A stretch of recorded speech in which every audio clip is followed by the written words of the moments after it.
તો ઈશ્વરનો વાસ તો આપણા દરેકના હૃદયમાં હોય છે. ભગવાન સૃષ્ટિના કણ કણમાં વાસ કરે છે.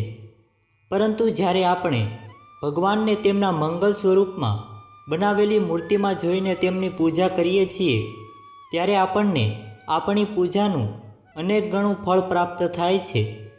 ભગવાનને મૂર્તિના રૂપમાં સ્થાપિત કરીને તેમની પૂજા કરવા પાછળ આધ્યાત્મિક જ નહીં, પરંતુ તેની પાછળ વૈજ્ઞાનિક રહસ્ય પણ છુપાયેલું છે. જ્યારે આપણે આપણા આરાધ્યને મૂર્તિના રૂપમાં જોઈએ છીએ, ત્યારે આપણું મન અને મસ્તિષ્ક સંપૂર્ણ રીતે ભગવાનને સમર્પિત થઈ જાય છે. જ્યારે પણ તે મૂર્તિને કંઈક ઈજા થાય છે અથવા તો ભૂલથી આપણા હાથમાંથી મૂર્તિ પડી જાય છે, તો આપણને ખૂબ જ દુઃખ અને પીડા થાય છે. કારણ કે આપણી શ્રદ્ધા અને વિશ્વાસ એ મૂર્તિમાં વસેલા ભગવાન સાથે જોડાયેલી હોય છે. ઘરમાં મૂર્તિઓ રાખવાથી અને તેની વિધિ વિધાનથી પૂજા કરવાથી વ્યક્તિનું મન અને તન બંને શુદ્ધ થાય છે. શાસ્ત્રો અનુસાર ભગવાનની મૂર્તિઓની નિત્ય પૂજા આરાધના કરવાથી ભગવાન પ્રત્યેનો વિશ્વાસ અને શ્રદ્ધામાં વૃદ્ધિ એટલે કે વધારો થાય છે. પરંતુ પૂજા રૂમમાં દેવી દેવતાઓની મૂર્તિઓ રાખવા માટે પણ મહત્વપૂર્ણ નિયમો હોય છે. ખોટી રીતે મૂર્તિઓ રાખવી, યોગ્ય વિધિ કર્યા વગર મૂર્તિની પૂજા કરવી, પૂજા ખંડમાં દેવી દેવતાઓ સિવાયની અન્ય મૂર્તિઓ રાખવી વગેરે જેવી નાની મોટી જે ભૂલોના કારણે પણ આપણા ઘરમાં નકારાત્મક ઉર્જાનું સંચાર થાય છે. નિયમોનું પાલન ન કરવાના કારણે આપણા દ્વારા કરવામાં આવતી પૂજા પણ વ્યર્થ એટલે કે નકામી થઈ જાય છે. વાસ્તુશાસ્ત્ર અનુસાર દેવી દેવતાઓની મૂર્તિને ઘરમાં રાખતા સમયે તેના સ્વરૂપનું પણ ધ્યાન રાખવું ખૂબ જ જરૂરી હોય છે. પ્રત્યેક દેવી દેવતાઓને એક વિશિષ્ટ રૂપમાં પૂજા કરવી જોઈએ, ત્યારે જ તેનું શુભ ફળ એટલે કે પરિણામ પ્રાપ્ત થાય છે.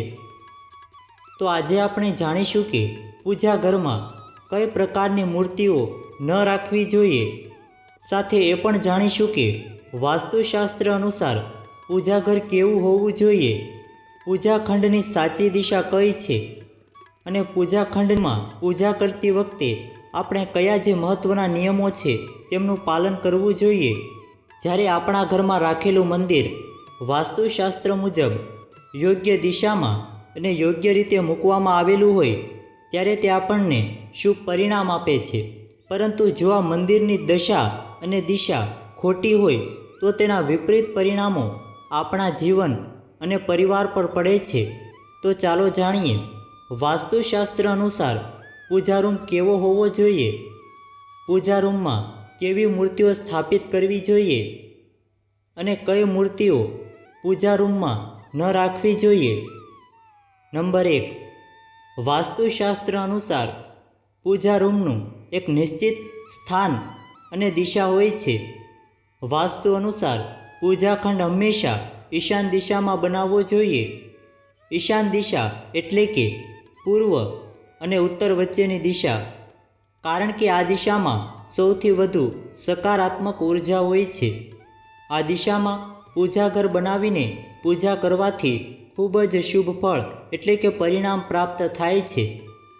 નંબર 2. જે સ્થાન ઉપર પૂજા ઘર હોય છે, તે સ્થાન ઉપર સ્નાન કર્યા વગર ક્યારે પણ ન જવું જોઈએ. મંદિરને સ્નાન કર્યા વગર પણ સ્પર્શ ન કરવું જોઈએ. નંબર 3. પૂજા ઘરમાં સદૈવ એટલે કે હંમેશા દીવો પ્રગટેલો રહેવો જોઈએ. જો આમ કરવું શક્ય ન હોય, તો ઓછામાં ઓછો નિત્ય એટલે કે દરરોજ એક દીવો પ્રગટાવવો જોઈએ. તેનાથી પૂજા રૂમમાં સકારાત્મક ઉર્જા જળવાઈ રહે છે. નંબર 4. ચંદ્રગ્રહણ અને સૂર્યગ્રહણના સમયે મંદિરને કોઈ પણ વસ્ત્રથી ઢાંકીને રાખવું જોઈએ. તેનાથી પૂજા રૂમમાં પવિત્રતા જળવાઈ રહે છે. નંબર 5.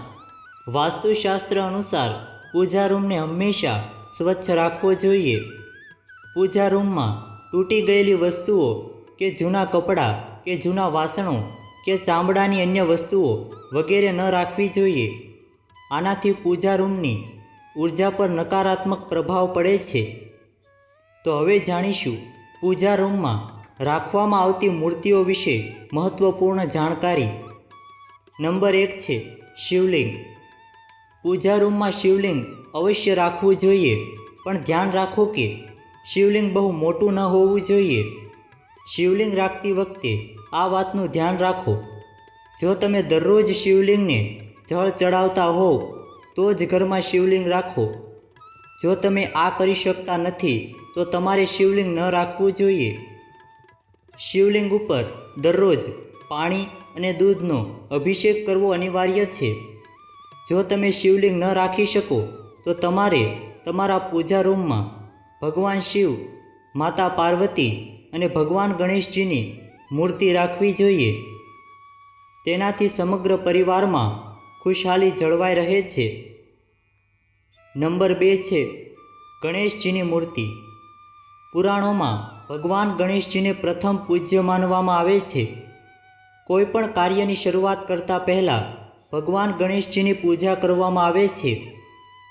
પૂજા રૂમમાં ભગવાન ગણેશજીની એક જ મૂર્તિ રાખવી જોઈએ. ભગવાન ગણેશજીની એકથી વધુ મૂર્તિઓ ન રાખવી જોઈએ. વાસ્તુશાસ્ત્ર અનુસાર ભગવાન ગણેશજીને દેવી લક્ષ્મીની ડાબી બાજુમાં અને મા સરસ્વતીને દેવી લક્ષ્મીની જમણી બાજુ રાખવા જોઈએ. જે જગ્યાએ માતા લક્ષ્મી, ભગવાન ગણેશજી અને માતા સરસ્વતીની આવી તસવીર કે મૂર્તિ હોય છે તે સ્થાન ઉપર ક્યારેય પણ અજ્ઞાનતા, દરિદ્રતા અને સંકટ આવતું નથી.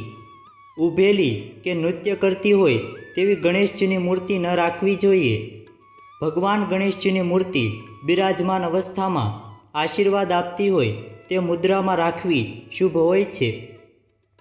નંબર 3 છે હનુમાનજીની મૂર્તિ. હનુમાનજીની મૂર્તિ રાખતી વખતે ઘણીવાર લોકોના મનમાં મૂંઝવણ ઊભી થાય છે કે પૂજા રૂમમાં મૂર્તિ રાખવી કે નહીં.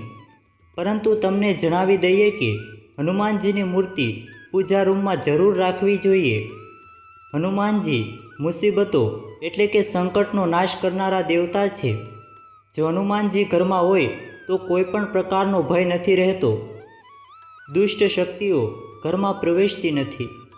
ઘરમાં હનુમાનજીની મૂર્તિ રાખવાથી ગ્રહદોષ સમાપ્ત થાય છે અને કષ્ટોથી મુક્તિ મળે છે. તમારે તમારા પૂજા રૂમમાં હનુમાનજીની બેઠેલી મૂર્તિ અવશ્ય રાખવી જોઈએ.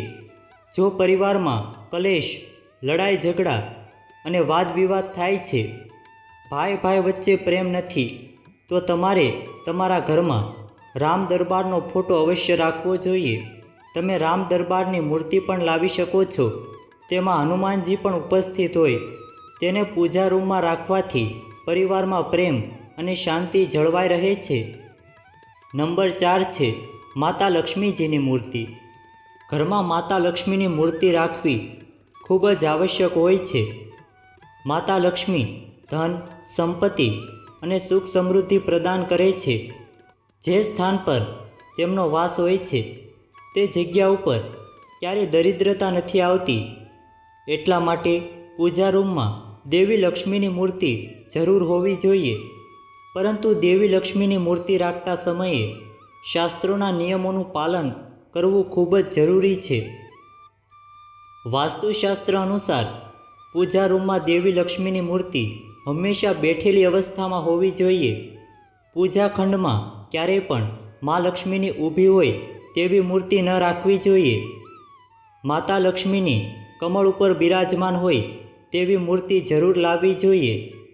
તેમજ શાસ્ત્રો અનુસાર જ્યાં ભગવાન વિષ્ણુનો વાસ હોય છે તે જ સ્થાન પર દેવી લક્ષ્મીનો વાસ હોય છે.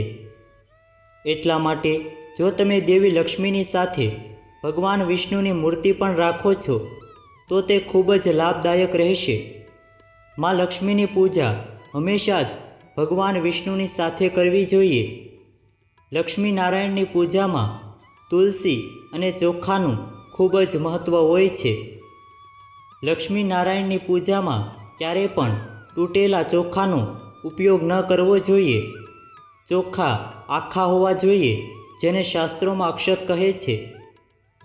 તો ચાલો હવે જાણીએ કે વાસ્તુશાસ્ત્ર અનુસાર કઈ મૂર્તિઓને એકસાથે રાખવી જોઈએ અને કઈ મૂર્તિઓને એકસાથે ન રાખવી જોઈએ? નંબર 1. વાસ્તુશાસ્ત્ર અનુસાર પૂજા રૂમમાં ભગવાન શ્રી કૃષ્ણ અને રાધા રાણીની મૂર્તિઓને એકસાથે રાખવી જોઈએ. તેનાથી પતિ અને પત્ની વચ્ચે પ્રેમ અને અતૂટ વિશ્વાસ જળવાઈ રહે છે. રાધાજી અને શ્રી કૃષ્ણનું યુગલ પ્રેમનું અનોખું ઉદાહરણ માનવામાં આવે છે. બંનેની સંયુક્ત મૂર્તિ રાખવાથી ગ્રહોની તકલીફો દૂર થાય છે અને ધન અને ધાન્યમાં વૃદ્ધિ થાય છે. નંબર 2. તમે તમારા ઘરમાં કોઈ પણ જગ્યાએ બ્રહ્મા, વિષ્ણુ અને મહેશની તસવીર લગાવી શકો છો, પરંતુ પૂજા રૂમમાં આ ત્રણેયની મૂર્તિઓને એકસાથે ન રાખવી જોઈએ. શાસ્ત્રો અનુસાર પૂજા ઘરમાં બ્રહ્મદેવની મૂર્તિ રાખવી વર્જિત એટલે કે મનાય છે. નંબર 3. વાસ્તુશાસ્ત્ર અનુસાર શિવલિંગ અને ભગવાન વિષ્ણુની મૂર્તિને એકસાથે ન રાખવી જોઈએ, કારણ કે બંનેની પૂજાની પદ્ધતિમાં થોડી વિવિધતા છે. ભગવાન શિવને તુલસીના પાન ચડાવવામાં આવતા નથી અને ભગવાન વિષ્ણુ તુલસીના પાન વિના કોઈ પણ પ્રકારનો ભોગ સ્વીકારતા નથી. તેથી જ શ્રીહરિ વિષ્ણુ અને દેવાધિદેવ મહાદેવની મૂર્તિઓ એકસાથે ન રાખવી જોઈએ. નંબર 4. વાસ્તુશાસ્ત્ર અનુસાર રાહુ કેતુ, શનિદેવ, મા કાલી વગેરેની તસવીરો અથવા તો મૂર્તિઓ ક્યારે પણ પૂજા રૂમમાં ન રાખવી જોઈએ, કારણ કે આ બધા દેવતાઓ ઉગ્ર દેવતાઓની શ્રેણીમાં આવે છે. તેમની પૂજા કરવી ખૂબ જ મુશ્કેલ હોય છે અને કોઈ પણ સામાન્ય વ્યક્તિ તેમની સંપૂર્ણ રીતે પૂજા કરી શકતો નથી. આ દેવતાઓની પૂજા કરવામાં ભૂલ થવા પર અશુભ પરિણામ પ્રાપ્ત થાય છે. એટલા માટે તેમને ક્યારેય પણ પૂજા ઘરમાં ન રાખવા જોઈએ, પરંતુ તમે તેની માનસ પૂજા કરી શકો છો. મનમાં તેમના મંત્રોનો જાપ કરીને પણ તેમને પ્રસન્ન કરી શકાય છે. નંબર 5. વાસ્તુશાસ્ત્ર અનુસાર પૂજા ઘરમાં ક્યારેય પણ મૃત પરિજનોની તસવીરો ન રાખવી જોઈએ. આપણા મૃત પરિજનો ભગવાન નથી. દરરોજ તેની પૂજા કરવી અશુભ માનવામાં આવે છે. પિતૃપક્ષ દરમિયાન જ મૃત સ્વજનોની પૂજા કરવી જોઈએ. પૂજા ખંડમાં મૃત સ્વજનોની તસવીર ન લગાવવી જોઈએ. પૂજા ઘરનું સ્થાન માત્ર તમારા આરાધ્યનું હોય છે. જો તમને આ વિડીયો પસંદ આવ્યો હોય તો વિડીયોને લાઈક કરજો, ચેનલને પણ સબસ્ક્રાઈબ કરી દેજો અને બાજુમાં આપેલા બેલ આઇકનને પ્રેસ કરી દેજો અને તેને ઓલ ઉપર સિલેક્ટ કરી લેજો, જેથી વિડીયોની નોટિફિકેશન તમને સૌથી પહેલાં મળતી રહે. અને કોમેન્ટ બોક્સમાં હર હર મહાદેવ, જય શ્રી રામ, જય શ્રી કૃષ્ણ, જય માતાજી, જય લક્ષ્મીમાં જરૂરથી લખજો. વિડીયોને છેલ્લે સુધી જોવા બદલ આપનો ખૂબ ખૂબ આભાર.